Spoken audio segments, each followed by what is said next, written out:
we found out this week that Anthony Richardson will be one of 9 Gators that will be participating in the NFL Draft Combine in Indianapolis. I think we expected. And before we go through the list, I think it's going to be a show. Like, he's not going to throw, and I don't know that he'll bench press, but I think if he does bench press, that'll be a show. But Anthony Richardson, and there's a lot of fans who maybe are angry about how the season went and probably put that on the quarterback, and Anthony probably gets that. Like, listen, a quarterback gets more blame than they should and more praise than they should. Anthony Richardson was built for the NFL Combine. Like, he's going to show up and show out. You ready, Nick? I'm ready. Drop a little scoopity scoop on the show right here, Nicholas. As our boy AR is going through this draft process, there's training involved. Obviously, he's got to get himself ready to impress these NFL teams. And our boy's bulked up.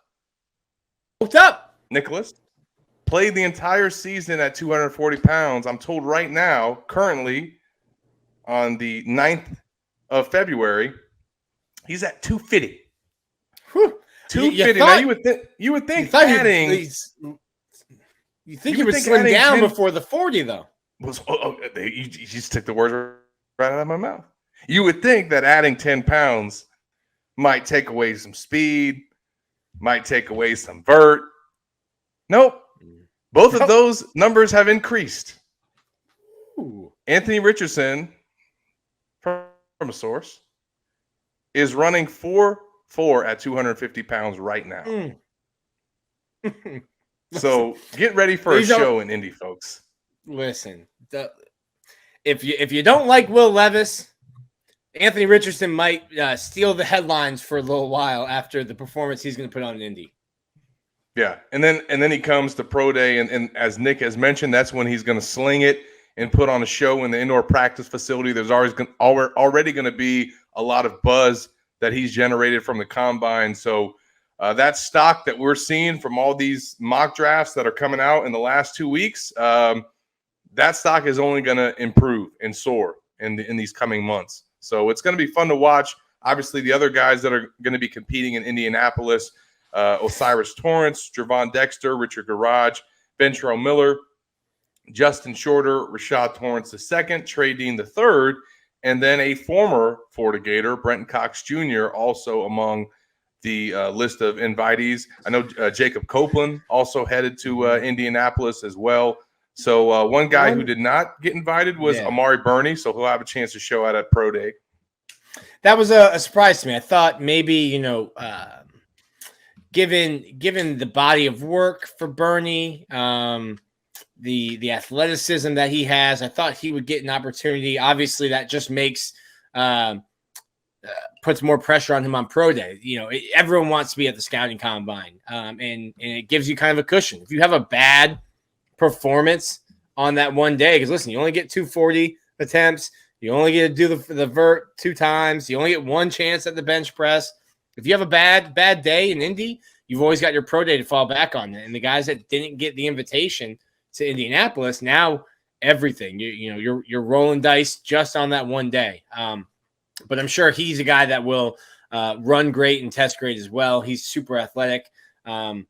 The interesting one for me will be, if we're talking about Pro Day a little bit, is Brenton Cox. When Florida put out their graphic about guys in the East-West Shrine game, Brenton Cox was not included as a player who was dismissed. It will be very interesting to me to see how Florida and Billy Napier specifically handle Brenton Cox's Pro Day.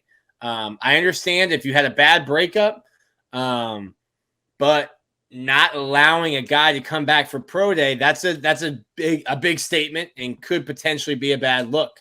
So I'm interested to see when that Pro Day list comes out if the old number 1 will be invited back to Gainesville to participate.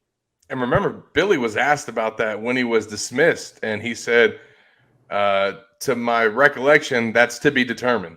Or we'll cross that bridge when we get there. So we're about to get there.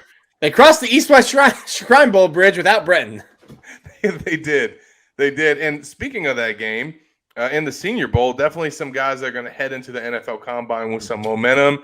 Shout out to Trey Dean, brought home MVP honors and a pick that he had in the East-West Shrine Bowl. So that certainly, and he throughout the whole week was a standout in practices. Sure. I think he had a day where he had 2 picks in practices, including a pick 6.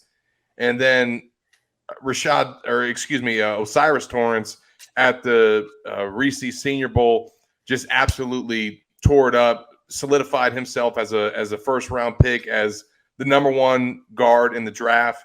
And in the latest mocks, I think we just saw just this past week, he was projected as a first round pick. So Richard Garage also played in the Senior Bowl, so that was some exposure for him.